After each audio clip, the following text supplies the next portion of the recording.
እናንተ 15 ሰዎች በደርግ የሚያስመቱን ከውስጥ ሆነው አንተ ስለዚህ በቃ እነኛውን እዛ ያንን እነኛ ያሏቸውን ሰዎች ብቻ ነው ገና ምንም ማን እንደሆነም ነው እንደዛ ያስባሉት በወቅቱ ብዬ ነው no because you know so መጣን እጅ ስጡ ተባልን ቢቆይ እጅ ለመስጠት ወደ ሱዳን ለመሄድ ከእንትን ለቀቅን ጀብሃ የኢህአፓ ታጣቂዎችን የማስጠለልና የማገዝ ስራ ሰራ የሚያስጠልለው እሱ ነበር ያኔ ሶ ከተጠሉ በኋላ እዛ እሱን የምጠይቀው ከ15 ዓመት የአሜሪካ ቆይታ በኋላ ለምን ወደ ኢትዮጵያ መመለስ ፈለጉ?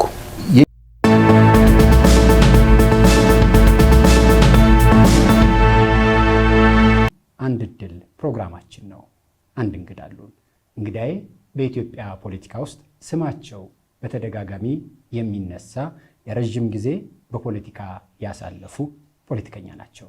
ከእሳቸው ጋር ቆይታ እናደርጋለን። ፕሮፌሰር ብርሃኑ ነጋ ናቸው እንግዳዬ። ፕሮፌሰር ብርሃኑ አመሰግናለሁ ለቃለ መጠይቁ ፈቃደኛ ስለሆኑ። በጣም አመሰግናለሁ እኔም እድሉን ስለሰጣችሁ። የመጀመሪያው ጥያቄ ወደ ልጅነቱ የሚወስድ ነው። ባገኘሁት መረጃ ፖለቲካና እርስዎ በቅርበት የተገናኙት የ11 የ12ኛ ክፍል ተማሪ ሆነው በለጋ ዕድሜነቱ ነው። ምንድነው ወደ ፖለቲካ ያስጠጋዎትና ከፖለቲካ ጋር ያቀራረበዎት በዛን ወቅት? ይሄንን ጥያቄ ማንኛውም በኔ እድሜ የነበረ በዛ ጊዜ ያለ ሰው ቢጠየቅ ተመሳሳይ መልስ ይሰጣል ብዬ ነው ማስበው። የግል የተለየ ነገር የተለየ ስጦታ የተለየ እንትን ያለን አርገን ብናቀርበው ሐሰት ነው የሚሆነው። እኔ 11ኛ ክፍል 15 ዓመቴ ነው። 12ኛ ክፍል 16 ዓመቴ ነው። 12ኛ ክፍል ስደርስ የንፋስ ስልክ የተማሪዎች ወኪል ሆኜ ያን ጊዜ ለውጡ እንደመጣ የለውጡ እንትን አንድ ወታደራዊ ኮሚቴ የሚባል ነበር የተፈጠረ ከመከላከያ ከምናምን የተወጣጡ ሰዎች እሱን ወክዬ ሄጃለሁ። አሁን ቁጭ ብለህ እንደው ምን አውቀህ ነው ትለኝ ማትሪካ እንፈተንም አላችሁ? ማትሪካ እንፈተንም ብለን በዛ ምክንያት እንትን ስናደርግ 12ኛ ክፍል ተማሪዎች ነው ሄጄ ነበር። 11ኛም ክፍል ስንሳተፍ ሁሉም በጥቅሉን ያውቃል። በዛ ጊዜ የነበረው ወጣት ሁሉም ማለት ይችላል፣ ኤክሴፕሽኖች ሊኖሩ ይችላሉ። የገባው ፖለቲካ ውስጥ የገባው አይ ቲንክ ሁለት መሰረታዊ ነገሮች ገፍተውት ነው ብዬ አስባለሁ። አይ ቲንክ እኔንም እነኛ ነገሮች እንደሌላው ወጣት ገፍተውኛል ብዬ አስባለሁ። አንደኛ ይሄ ኢትዮጵያ ከታሪኳ ጋር የማይመጥን ትልቅ ስልጣኔ ያላት ሀገር ነች። ቢያንስ ማንም ሊመሰክረው የሚችለው 2000 ዓመት በላይ ከአክሱም ስልጣኔ ጀምሮ ሌላው ዓለም እዛ ጋር ሳይደርስ ማንኛውም አፍሪካ ሀገር እንትን በማይደረግበት ፒሪየድ ላይ በዛ ጊዜ ላይ አሉ ከሚባሉ ስልጣኔዎች ጋር የምትገበያይ ነበር። ጀልባ ሰርታ መርከብ ሰርታ ህንድ ውቅያኖስ ሄዳ የምትገበያይ ነበረች። የራሷ ኮይን የራሷ ሳንቲም ሰርታ እንትን የምታረግ ነበረች ሀገር ነች። የዛ አይነት ታሪክ ያላት ሀገር እንዴት ነው ከ2000 ዓመት በኋላ የራሷን ህዝብ መመገብ ማትችል በድህነት ጉስቁልና ውስጥ ያለችው? ኢቭን ዌን የኛ አይነት የስልጣኔ ታሪክ ያልነበራቸው በቅርብ ጊዜ በቅኝ ግዛቱ ሲተዳደሩ የነበሩ እንኳን የአፍሪካ ሀገሮች ከኛ የተሻሉ እየሄዱ ያሉበት እና ይሄ የሚያስቆጨው አክቹሊ በሌላ የማያስቆጨው ሰው አልነበረም በዛ ጊዜ። ትንሽ የተማረና ስለ ዓለም ትንሽም ቢሆን ዕውቀት አለኝ የሚል ሶ በተወሰነ ደረጃ የኛም ስሜት ይሄ ነበር። ይሄ ሁሉ ችግርና ድህነት። ሁለተኛው አይ ቲንክ አብዛኛው ወጣት ይሄ የውስጥ ግፊት አለው ብዬ አስባለሁ። እኔ ላይ ነበር፣ አጠገቤ የነበሩት ሰዎች እህቶቼ ምናምን ላይ ነበር። ይሄ አንድ ያጎቶት ልጅም ብለው አስቀምጡ አይደል? አዎ ብዙ የሞቱ ጓደኞቻችን ምናምን አሉ።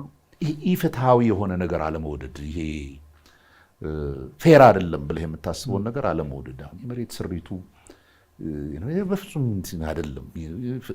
ኖት ኦንሊ እድገት የማያመጣ አግሪካልቸራል ሴክተሩን የማይቀይር ነው ብቻ ሳይሆን አንዱ በሰራው ሌላው የሚበላበት አይነት ይሄ የባላባትና የጭሰኛ የምናምን ግንኙነት በጣም ኋላ ቀርና በፍጹም ለሰው ልጅ የማይመጥን የሚል ከፍትህ ጋር ከእኩልነትና ከፍትህ ጋር የተያያዘ ግፊት ነበር። እነኚህ ሁለቱ ናቸው አብዛኛውን ወጣት ወደ እዛ ትግል ውስጥ የከተቱት። እሱን እንግዲህ ግን ምን ቀብቶታል? ዓለምን የምታይበት መነጽር ያስፈልግሃል ይህንን ኢንተርፕሬት ለማድረግ። በዛ ጊዜ ደግሞ በዓለም ላይ ያሉ የወጣቶች እንቅስቃሴዎች በአብዛኛው ግራ ዘመም እንትኖች ናቸው። በምዕራብ አውሮፓም የወጣቶች እንቅስቃሴ ነበር። ከ60ዎቹ ጀምሮ የነ ቪየትናም ትግል ነበር። ይሄ ሁሉ ይዞ ደግሞ ወዴት ወስዶናል? አይዲዮሎጂካሊ ወደዚህ ወደ ሶሻሊዝሙ ወደ ማርክሲዝሙ ይዞን ገብቷል። እነኛ ዋና የሀገራችን የምንላቸውን ጥያቄዎች ለመተርጎም የሞከርነው በዚህ በርዕዮተ ዓለማዊ መነጽር ነበር። ሁላችንን የሚያስገባን ቱ ሰርተን ዲግሪ እሱ ነው ዋናው። አገር ድሃ ሆነች፣ ይህ እኩልነት አለ፣ ከባድ ጥሩ ያልሆነ ፌር ያልሆነ ፍትሃዊ ያልሆነ ይህ እኩልነት አለ። ይሄ መቀየር አለበት። ለዚህ ሁሉ ምክንያቱ የፖለቲካ ስርዓቱ ነው። ጊዜ ያለፈበት ዘውዳዊ ስርዓት ነው ያለው። ዘውዳዊ ስርዓት የመሬት ስሪቱን ለመቀየር እንኳን የሚችል አልነበረም። ስለዚህ እሱ ተቀይሮ ሞር ራዲካል የሆነ የኢኮኖሚ እንትን ሊኖር ይገባል የሚል ነው ግፊቱ። ይሄኛውን አቋም ከያዙ በኋላ የመጀመሪያ የፖለቲካ ትግል የጀመሩት ኢህአፓን በመቀላቀል ነው። ኢህአፓን በምን አጋጣሚ አውቀው በምን ሁኔታ ተቀላቀሉት? እንግዲህ 66 አብዮት ከተጀመረ በኋላ ከዛ በፊት ውጭ ሀገር የተማሪዎች ማህበራት ነበሩ።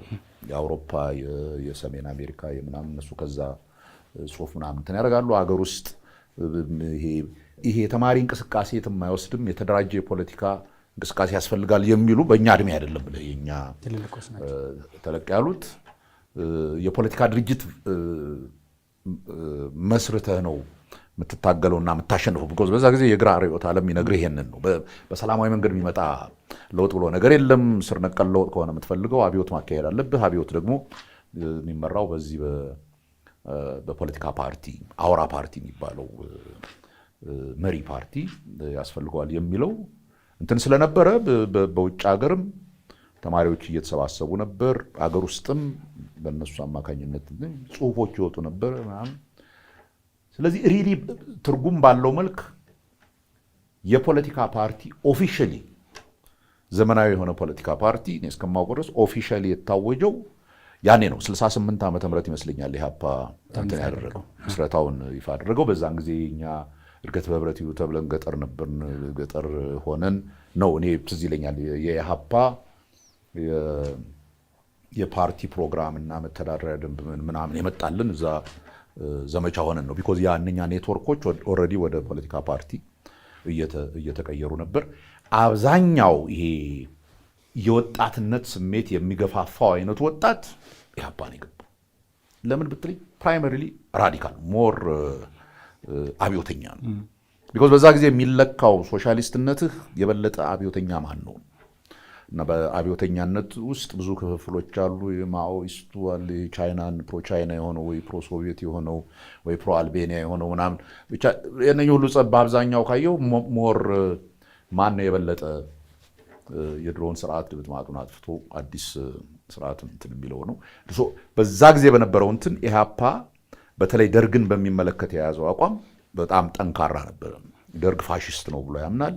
የሲቪል መንግስት ነው እንጂ የሚያስፈልገው ወታደር ስልጣን ላይ መምጣት የለበትም፣ ከመጣ እየጠጠረ ይሄዳል የሚል አመለካከት ነበረው። በዛ ምክንያት ብዙዎቻችን እዛ ውስጥ ገባን። እንደውም በመጽሐፎት ላይ አያውቁትም እንጂ ከተስፋዬ ደበሳይ ጋርም ይገናኙ ነበረ። ተስፋዬ ደበሳይ መሆኑን በኋላ ቢሆንም ሹፌሩ ነበርኩ። እርስዎ ሹፌሩ ነበር። የሹፌርና ላይ በኋላ እነሳለን ብዙ ቦታ ላይ ሰርተዋል፣ ሱዳንም ጭምር። ኢህአፓን የነበሩ ሰዎችን ማንሳት የምፈልገው ጥያቄ አንደኛ ዘውዳዊ አገዛዝ ነው፣ ሁለተኛ ባለርስቱ ጭሰኛ ሆኖ ወይም ገበሬው ጭሰኛ ሆኖ ባላባቱ እየበዘበዘው ይኖራል የሚል እይታ ነበራቸው በንጉሱ ጊዜ። ይሄ ካላችሁ ደርግ በ967 መሬት ላራሹን ካወጀ በኋላ ምን ፈልጋችሁና ምን የተለየ ስር ነቀል ለውጥ ለማምጣት ነው የፖለቲካ ትግል የቀጠላችሁት የሚል ጥያቄ አለ። ከዛ በኋላ የመጡ ጉዳቶችን ትሩ እሱ ትክክል ነው።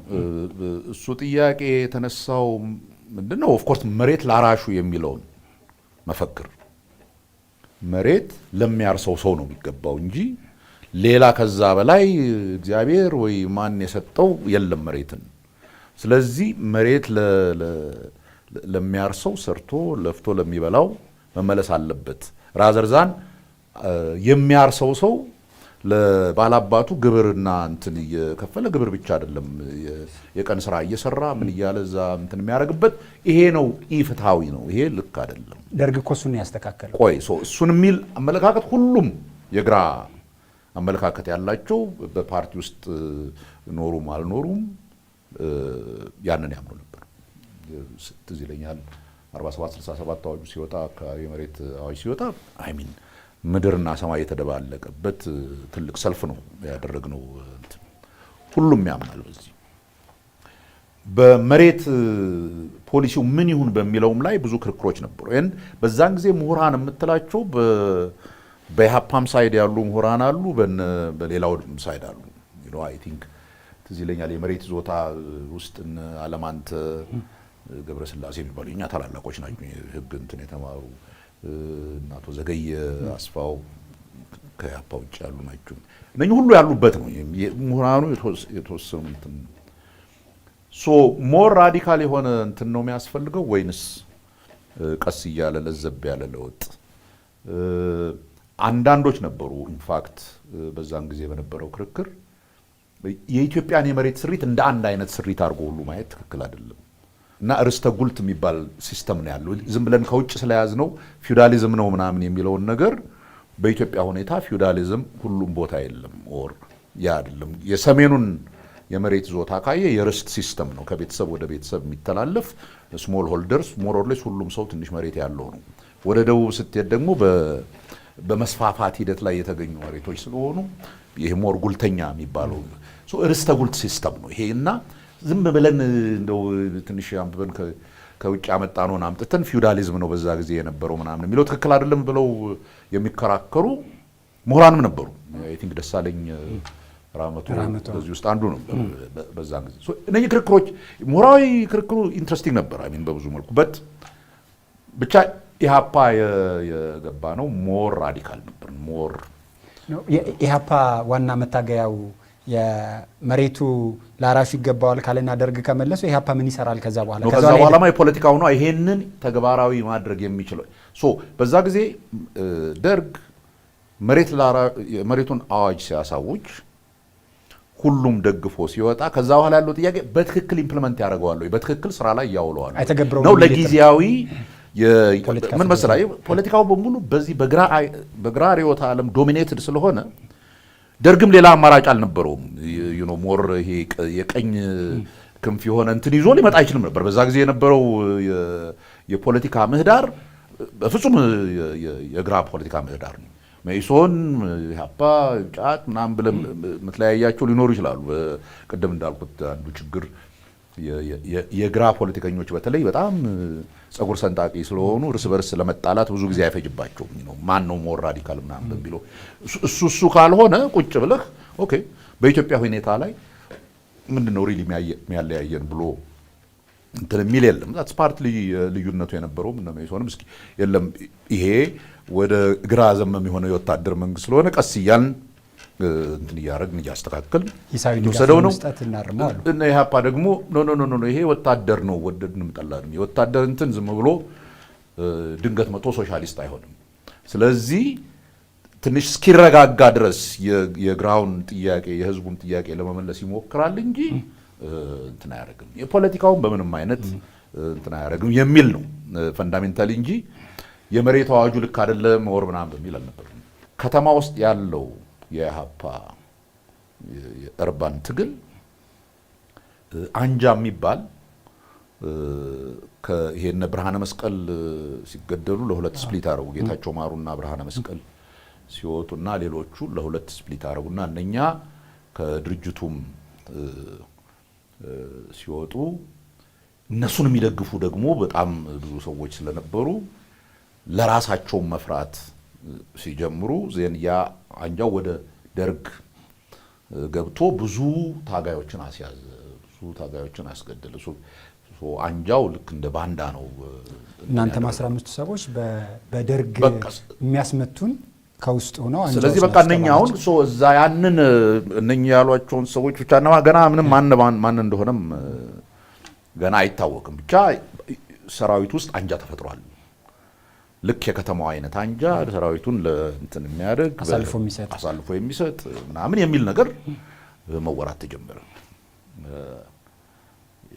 እና እርስዎን እንዴት የዛ አንጃ አካል አድርገው ጠረጠሩ? እኔም እኛ የነበርንበት ጋንታ እንትን ውስጥ አንድ ውይይቶች በየእንትኑ ይካሄዱ ነበር። እዛ ውይይት ላይ እኔ ኦንሊ በኋላም ፍርድ ቤትም ሲቀርብ እንትን ያደረገው ጉባኤ ይጠራ ብለሃል፣ ጉባኤ ተጠርቶ በምርጫ እንትን ይደረግ ብለሃል የሚል ነው። which I did እዛ በጋንታው ባለው እንትን እንደፈለግን መናገር እንችላለን በሚል ለምን ይሄ እነኚህን ችግሮች ለመፍታት ጉባኤ ተጠርቶ በጉባኤ ምርጫም ካስፈልገ ምንም አይደረግም እንደ በፊቷ እዚህ ሞር ዴሞክራሲያዊ የመሆን እድል አለን that's all በቃ አልኩ መባሉ እሱ ነው። ግን ይሄ ንግግር ነው በአንጃነት ያስፈረጀው። በቃ እንደዛ መሰለኝ በሌሊት መጥተው ወስደው ሲያስገቡ እኔ ግራ ነው የገባኝ። እና ያ አይ ቲንክ በስሜት ደረጃ መጥፎ የሚያደርገው እንግዲህ ይሄ ህይወትን ልትሰጥለት የተስማማው ድርጅት ነው። ዴሞክራሲያዊ ነው፣ ሀገር ይቀይራል፣ ያዘምናል ያልከው ነው እና ምንም ፍትሃዊ ነው ዴሞክራሲያዊ ነው የምትለው ድርጅት ነው እና እንደዚህ ዝም ብሎ ገፎ በውሸት ክስ ደግሞ ፍርድ ቤት ምናምን ተቋቋመ ተብሎ የውሸት በቀልደምኛ ካንገር እና ሪሊ በጣም ነው እንትን ያደረገኝ። ይሄ በግራ ትግል ውስጥ የነበሩ ብዙ ከዚህ በፊት ታጋዮች ብዙ አሁን ለምሳሌ በሶቪየት አብዮት ጊዜ እነ ትሮትስኪ ቡካሪን ምናምን የምትላቸው ስታሊን የጨፈጨፋቸው የራሱ እንትኑ ሰዎች አሉና በቻይና ሊዩ ሻኦቺ ምናምን የምትላቸው እና ይሄ በግራ ፖለቲካ ውስጥ ያለው ኢ-ዴሞክራሲያዊ አካሄድ እና ስልጣን ላይ ያሉት ሰዎች ባልፈለጉ ጊዜ ማንንም ሊበሉ የሚችሉበት የሚለው ይሄ አንተ ዲስሚስ ስታደርገው የነበረው ሰዓት ይሄ ነገር እነኚህ ነገሮች እውነት ናቸው እንዴ ምናምን እና በቃ በአካል አየሁት ያኔ ነው የፖለቲካ እይታና የፖለቲካ ተቀየረ ያሉት።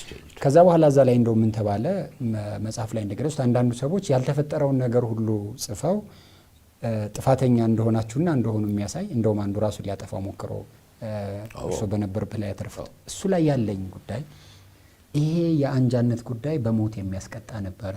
እንደውም ካጠፉት ጥፋት አንጻር የሞት ፍርድ ይፈረድባቸው ተብሎ የሞት ፍርድ ተጠብቁ ነበር። ከዛ በኋላ ውሳኔው ምን ሆነ? እናንተስ እና እርሶስ እንዴት ከያፓ ወጡ? የፍርድ ሂደቱ እየተካሄደ ፍርድ ተብሎ እንደ ነገሪቲ ያለ የፍርድ ቤት አለ፣ ከሳሽ አለ፣ አቃቤ ሕግ ዳኛ የሚከራከር አለ እና እሱ እየተካሄደ ነበር። ምስክሮች ይመጣሉ ምናምን ያለ የሌለ ነገር ይመሰክሩብሃል ተነግሯቸው ምናምን። እሱ ሂደት ላይ ያለ ቲፒኤልኤፍ ጋር ጦርነት ተጀመረ። ቲፒኤልኤፍ ጦርነት መጥቶ ቲፒኤልኤፍ እየገፋ እኛ ሰንገደ የሚባል ቦታ ነበር የታሰር ነው። እዛ ድረስ እየገፋ ሲመጣ ሪትሪት መደረግ አለበትና እስረኞቹን ይዛችሁ ሽሹ የሚል በአንድ በኩል። ወዴት ነው የምትሸሹት? ወደ ኤርትራ ለመሄድ ነው እነሱ የወሰኑት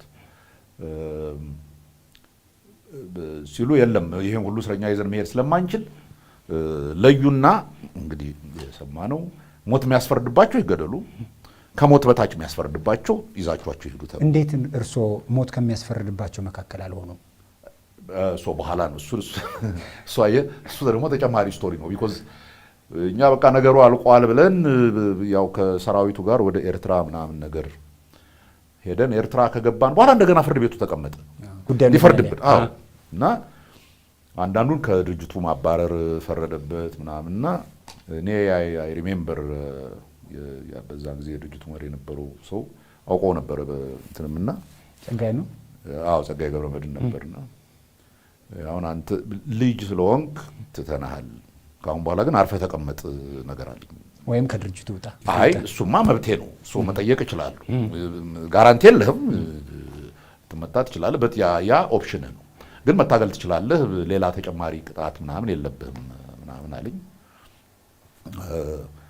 መርጠህ ነገር አለኝ። ኖ እኔ በቃኝ። ከዛ በኋላ ከእንትኔ ወጥቷል ነገሩ። ቢኮዝ ይሄ ከሆነ ድርጅቱ ዚስ ኢዝ ኖት ፍትህ አለ ዴሞክራሲ ይመጣል ምናምን ብዬ ነበር ስታገል። ያኔ ነው ኢህአፓነት በቃኝ ያሉት።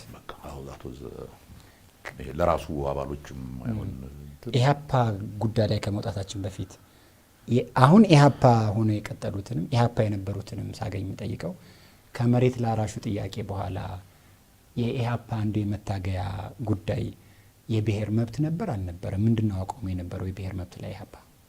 እናንተ ኢህአፓ ውስጥ ያላችሁ አሁን ያሉትን ኢህአፓና ያን ያለ ምንም እንደው በሰማይና በመሬትም ታገናኙ ሰዎችን ሳገኛቸው ነው የምለው። እሱን ጠይቃቸው ፈልግ እንጂ ምንም ያገናኛቸው ነገር የለም። እሱ ኢህአፓ ውስጥ ያሉ የብሔር ጥያቄ ላይ ያላቸው አቋምና እይታ ምንድነው? በአብዛኛው ሞሮርሌስ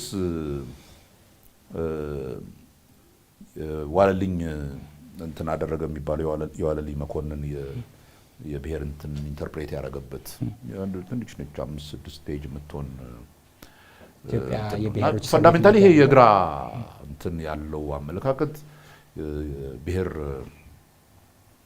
ብሔረሰቦች መብት እስከ መገንጠል ድረስ መከበር አለበት የሚለው ኋላ ቲፒኤልኤፍ ኢምፕሊመንት ያደረገው ወዝ ፈንዳሜንታሊ የኢህአፓም በብሔር ጥያቄ ላይ የሚገፋው እሱ ነበር። እንደዚህ አይነት አቋም ነው የነበራችሁ። የኢህአፓን ጉዳይ ኢህአፓን በዚህ መንገድ እንዲወጡ ከተደረጋችሁ በኋላ ወደ ኤርትራ ሄዳችሁ ጀብሃ ጋር ተገናኛችሁ ነው። በጀብሃ ስር ሆናችሁና ፍላጎታችሁ ወደ ሱዳን መሻገር ነው። ነገር ግን ጀብሃ ጋር ረጅም ጊዜ ከተጠበቀውም ጊዜ በላይ ቆያችሁ። እንደውም አንድ ቦታ ላይ ከፍተኛ የሆነ የምግብ እጥረትና ረሃብ ተከሰተ። ቅጠልም እየሸመጠጥን ለመብላት እስከንገደድ ድረስ አሉ። በኋላ መጥተው የጀብሃ ሰዎች ሲጠይቋችሁ ምንድነው የምትሉት ሲሏችሁ አይ ጠግበው ነው የሚል መልስ ሲሰጥ እርስዎ ይሄንን መልስማ እንታገላለን የምትሏቸው የንጉሳዊ ስርዓቱም ይሄን ነበር ያለን እናንተ ከነሱ በምን ተለያችሁ የሚል ጠንካራ መልስ ሰጠ። በዛ በጀብሃ እጅ ሆኖ ጀብሃን እንዲህ ለመናገር ለምን ደፈሩ? ምንድነው የገፋውት? ጉርምስና አይ ቲንክ ፕራይመሪሊ ጉርምስና ነው። ይሄ እውነት ነው ብለህ የምታምነውን ነገር ዋቴቨር ሪስክ ለመውሰድ ነው በራ የገባው የምትታገለው። ይሄ እኮ አይ ቲንክ ብለው ወደ ኋላ ሆነ እንትን ብትለው ይሄ ምንም የማያወላዳ አይነት የሃይማኖት እምነት ያለው ሰው ታውቃለህ። እሱ በቃ ወዲምና ወዲያም የማያይ ምናምን በቃ እንደዛ ነው። በዛ እድሜ ላይ እዛ ገብተህ እውነት ተገልጻለች። እውነት ምንድን ነው? እውነት ለህብረተሰብ ምንድን ነው? ምን ብትሆን ነው አንተ ሪል እውነተኛ ሆነህ የምትኖረው የሚለው ላይ ክሊር ነህ። ይሄ ውሸት መናገርና እንትን ማድረግ ከራስ ጋር መጣላትም ነው ይመስልህና ሪስኩን እያየህ ምን እያልክም ዝም ብለህ ትናገራለህ። አሁን ያ በጣም ምንድነው እንደዚህ ያስባሉት በወቅቱ ብዬ ነው። ኖ ቢኮዝ ዩ ኖ ሶ መጣን እጅ ስጡ ተባልን። ቢኮዝ እጅ ለመስጠት ወደ ሱዳን ለመሄድ ከእንትን ለቀቅን። ጀብሃ የኢህአፓ ታጣቂዎችን የማስጠለልና የማገዝ ስራ ይሰራ የሚያስጠልለው እሱ ነበር ያኔ። ከተጠሉ በኋላ እዛ ስንገባ መሳሪያ አውርዷል የኢህአፓ ሰራዊት። ቢኮዝ ወደ ጎንደር ለመሄድ ነው እንትን የነበረው። በመሀል ግን አንፈልግም ትግል በቃን ምናምን የሚል ብዙ ይሄ ከርማት እንቅስቃሴውም ጋር በተያያዘ ብዙ መቆሳሰልም ስለነበር ብዙ ሰው እንትን ነበር እና አይርቤ በራቱ ዋን ፖይንት የብቻ ምናምን የቦታው ሄድን። እዛ ጀብሃ እንትን ውስጥ ተገናኘን ወደ 77 የምንሆን ሰው እና እሱን እንዲያሻግሩን ብቻ ነው የምንፈልገው። ሌላ ምንም ጉዳይ የለንም። ባርካ ላይ ነው ሲሪየስ የሆነ የወባ እንትን ያለበት ነው። ከ77ቱ አይ ቲንክ 75ቱ ወባ ይዟቸዋል በዛን ጊዜ። እኔና አንድ ልጅ ብቻ ነው በአጋጣሚ። አንዳንድ ጊዜ ወባ ወይ ሽታህን ወር ምናምን የማይወደው ነገር ሲኖር እንትን አያደርግህም ይባላል። በዛ መሆን አለበት እንጂ ሁሉም ሰው ነው የተያዘው። ደግሞ አደገኛ ወባ ነው። ከዛም በላይ ግን ምግብ አልነበርም። በጣም በቀን አንድ ጊዜ ወዲያ አክር ይሰጡናል። ወዲያ አክር የምትለው የማሽላ እንትን ነው እና እሷን ቀቅለህ ትበላለህ። በቃ ከዛ ምግብ የለም እና ረሃቡን በጣም እየጠናብን ነበር። ሳር ምናምን ከእንትን ጋር እየደባለቅን ሆዲያል እየቀቀልን እንበላ ነበር ምናምን እና ወደ 3 ወር ምናምን እዛ ቁጭ አለ እና ፍራስትሬት አደረግን። አዎ ዝም ብለን ከምንሞት ታግለን እንሞት አላችሁ። አዎ እና ምንድን ነው ይምጡና ያነጋግሩናል። ከዛ ቤት ማንም አናግሮን አያውቅም። እዛ ዝም ብለን ተሰብስበን ስንነጋገር እንደዛ ይሄ ቅድም ያልከውን አይነት ነገር አለ። ይሄ ጥጋብ ነው እንደዚህ የሚያደርጋችሁ ምናምን ሲል ጥጋብ እዚህ ጥጋብ ትላለህ እንዴ? የእናንተንም ትግል እኮ ጠግበው ነው የምትባሉትና ይሄ እንደው እንትን የሚል አይደለም ምናምን። ከዛ ታዲያ ከኤርትራ ከጀብሃ እጅ እንዴትና በምን አጋጣሚ ወጣችሁ? ወዴት ሄዳችሁ? ቱ ቢ ፌር አይ ቲንክ በዛ ጊዜ እኛ ጀብሃ ጋር በነበርን ጊዜ አይ ቲንክ ያ 77 አካባቢ በፈረንጅ ነው 71 በዛ ጊዜ መንግስቱ ከሱዳን መንግስት ጋር የመታረቅ አይነት ነገር ውስጥ ገብቶ ሱዳንን ሊጎበኝም ይመጣል ተብሎ ለካ ኢትዮጵያውያን ኢቨን ስደተኞቹ በሙሉ በየእስር ቤቱ ታጉረው ነበር። ፓርትሊ ጀብሃዎች የሚሉት አሁን የትም ልትሄዱ አትችሉም። እኛ ግን ሆን ብለው እኛን እንትን ለማድረግ ፓርትሊ በዛ ምክንያት ነው የቆየ ነው። በጣም ብዙ ጊዜ ነው የቆየ ነው። ከዛ የ3 ቀን መንገድ ነበር። የ3 ቀን መንገድ በእግራችን ሄደን 3 ቀን ምንም ሳንበላ ከሰላ ገባችሁ። ከባርካ ከሰላ ገባ። እዛ ከገቡ በኋላ እይታዎትን የሚቀየርባቸው አጋጣሚዎች የሱዳን መንግስትን ስሪትና የሱዳን ህዝብ አኗኗርም አዩ። ሱዳን ውስጥ በምን ሁኔታ እና ህይወቶን በምን እየመሩ ምን ያህል ጊዜ ቆዩ?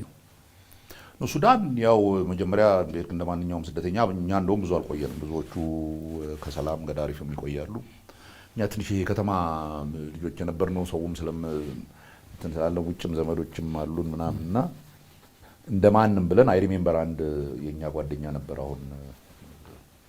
አሁን አርፏል ደምበረ የሚባል እሱ በጣም ቀልጣፋ መለመን ይችል ነበር እና የሆነ ፈረንጆችን አግባብቶ ትንሽ ገንዘብ አገኘና እሱ ነው የአውቶቡስ እንትን አድርጎልን ወደ ካርቱም ሄደን በ3ኛው ቀን ወይ በ4ኛው ቀን ካርቱም ስንገባ ከተማ የነበሩ እነ ዳዊት ዮሐንስ እንትን የነበረው እነሱ ምናምን ሁሉ ነበሩ መጥተው ነበር። አፈጉባኤ ነበሩ። እነሱ በግሩፕ አንድ ላይ አንድ አካባቢ እንትን ማድረግ ጀመር። ቤት በየራሳችን ትንሽ በትንሽ ብር 15 20 ሰው ሆነን በአንድ ላይ እንኖራለን። ግን ጠዋት ተነስተን ብሪቲሽ ካውንስል ላይብረሪ አለ፣ እዛ እንገናኛለን። ከሰዓት በኋላ ካርቱም ዩኒቨርሲቲ ላይብረሪ አለ። ሙቀቱንም ስለማንችለው በቃ እዛ ላይብረሪ እየሄድን ማንበብ ቬንቲሌተር ያለ ቦታ ሄጄ አነብ ነበር። ያኔ ፕራይመሪሊ ማንበብ የጀመርኩት ይሄ ቅድም ያልኩህን ነው። ይሄ በድሮ በሶሻሊስት እንቅስቃሴው ጊዜ የተገደሉ አብዮተኞች በምን እንትን ነው የሚል የነሱን አንግል ከዛ በፊት የነሱ አንግል አብዮተኛነትን መተው ነው። የነሱን አንግል ማየት ጀመርኩ። I started to get completely different። ካርቱም ውስጥ የሹፍርና ስራ ሰርተዋል? አዎ የተወሰነ ጊዜ ኖርክ። ስራ ማግኘት ከባድ ነበር። መንዳት ይችል ነበር ግን መንጃ ፈቃድ ይዤ አልሄድኩም። ከዛ አንድ ሹፌር ያው ሁሉ ያኔ እዛ ስደተኛ እንዴት ወደ የሚቀጥለው ሀገር መሄድ ነው ዋና እንትኑ ወደ አውሮፓ ወደ አሜሪካ መሄድ ነው። አንዱ ልጅ ወደ አውሮፓ ፓስፖርት ምናምን ፎርጅ አድርጎ አስደርጎ ሲሄድ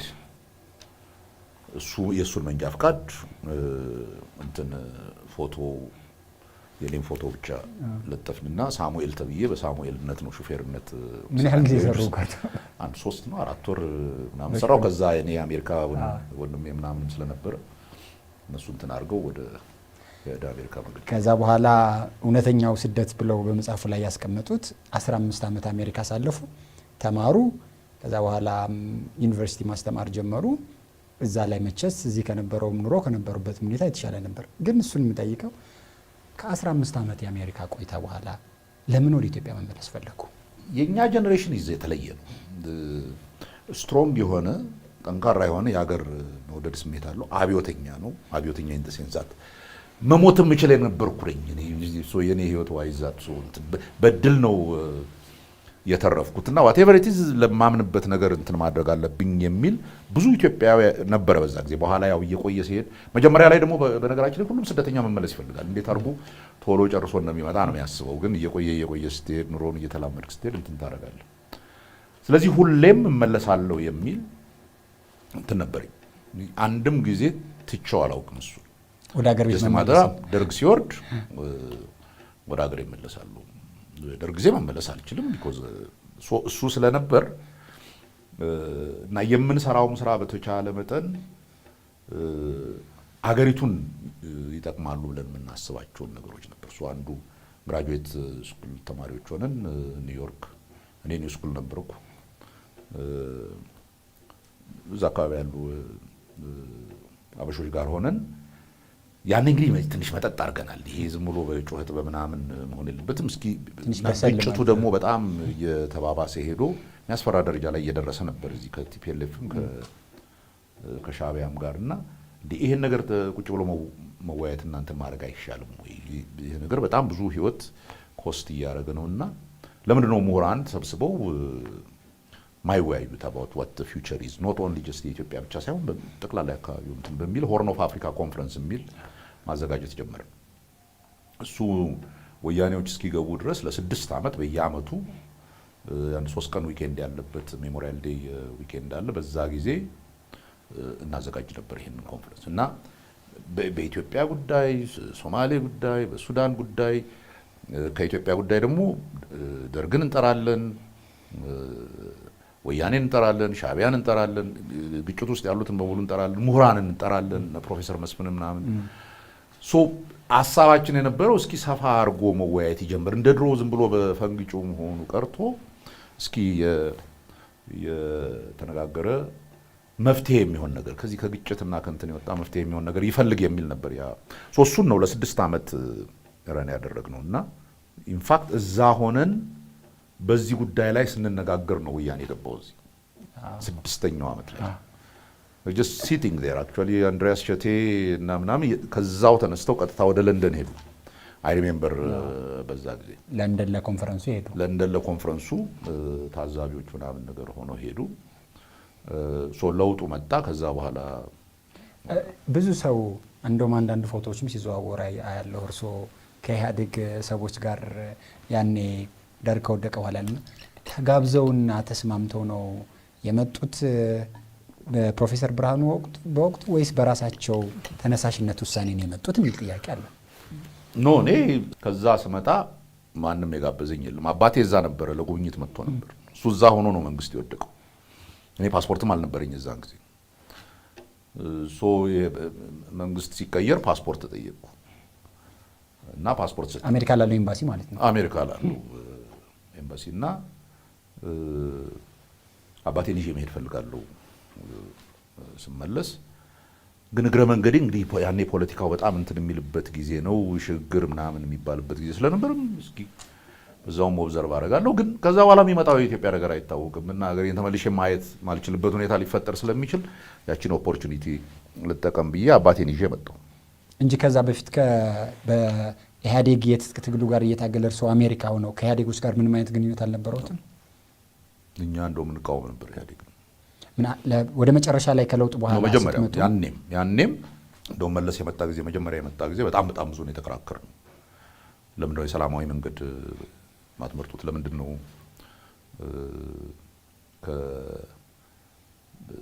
ከደርግ ጋር ውይይት አድርጋችሁ? የስ ይገባኛል፣ ደርግ የሚረባ መንግስት አይደለም፣ ግን ቢሆንም ሀገሪቱ አደጋ ላይ ወደቀች፣ እያሸነፋችሁ ነው። ጠይቁ እንኳን ሰላማዊ መንገድ ሰላማዊ መፍትሄ እንፈልግ ብትሉ ደርግ እምቢ ይላችኋል። መቼም መንግስቱ ኢዝ ኖት ሪዝነብል የሆነ ሰው አይደለም። ያኔ አትሊስት እኛ ሰላም እንፈልጋለን ምናምን ልትሉ ትችላላችሁ፣ ግጭቱን ሊያረገው ይችላል የሚል እንትን ነበርን። ይሄ ደግሞ ኤክስትሪም የሆነ የግራ ያኔ እንደውም የአልቤኒያ እንትኖች ነን ምናምን ይሉ ነበር። እሱ ባይዜን ያ ቫይረስ ወጥቶልኛል ያምኖት በዛ ምክንያት ብዙ አንስማማም ነበር። ግን እንትኑን ከሰጡኝ በኋላ ስንመለስ አባቴ ጋር ኤርፖርት ገብተን እነሱን አሳልፏቸው የቪዛ እናንተ አትገባም ተባልኩና 2 ሰዓት ቁጭ አልኩ ኤርፖርት። አዎ እና ማን ለምንድን ነው የማልገባው? ምንም የሚመልስልህ የለም ይጠይቅልህ። መጨረሻ ላይ ብርሃነ ገብረ ክርስቶስ መጥቶ አስገቡት። ለጉባኤው ነው የመጣው አለኝ። የምን ጉባኤ ነው የመጣሁት አልኩት። ያኔ ሽግግር መንግስት የሚያቋቁሙበት እንትን ስለነበር ጉባኤው ላይ ትገባለህ አለኝ። ማን ነኝ ብዬ ነው ገባው? ማን ነው? አይ ሆርን ኦፍ አፍሪካን ወክል እንዴ ነው ያወከሉኝ። ሆርን ኦፍ አፍሪካ አንደኛ ተጋብዞ ነበር ወይ? ሁለት አፍሪካ ምንም የለም። ሰው ለምን ፈለጉት እርሶን? አይ ዶንት ኖ አም ጀስት ዴር አይ ገስ እዚህ ካለ አጋጣሚ ብሎ ይታዘብ እንግዲህ ምን ያህል ዴሞክራቶች እንደሆኑ ሊያሳዩኝም እንደሆነ አይ ሪሊ ዶንት ኖ በት እኔ ሆርን ኦፍ አፍሪካ ውክልና የሰጠኝ ሰው የለም፣ ገባ አልችልም አልኩ። አይ እንግዲህ ታዋቂ ግለሰብ ተብለህ ትገባለህ፣ ትታዘባለህ። አለበለዚያ አትወጣም አለኝ። ሊትራሊ የምትወጣበት ኮንዲሽን የለም ሲል በልሽ እሺ እመጣለሁ። ሰው ለመውጣት ሲሉ ይሄን ግብዣ ወደ ሂልተን ሂድ ሲለኝ ነው ሂልተን አልሄድም። እኔ መጀመሪያ ቤቴ የደኩበትን ቤት መጀመሪያ ማየት ፈልጋለሁ። ከዛ በኋላ ነው እና 12 ሰዓት እንግዲያው ሾፌር መጥቶ ይወስዳል ተባልኩ። ሰው መጀመሪያ ቤት ሄድኩ።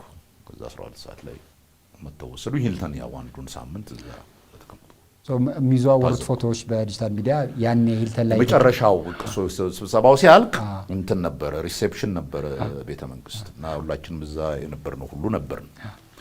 እዛ ሲሄድ ለመጀመሪያ ጊዜ ነው እንግዲህ ታምራት ላይ መለስን የሚያገኙት። መለስን አውቀዋለሁ።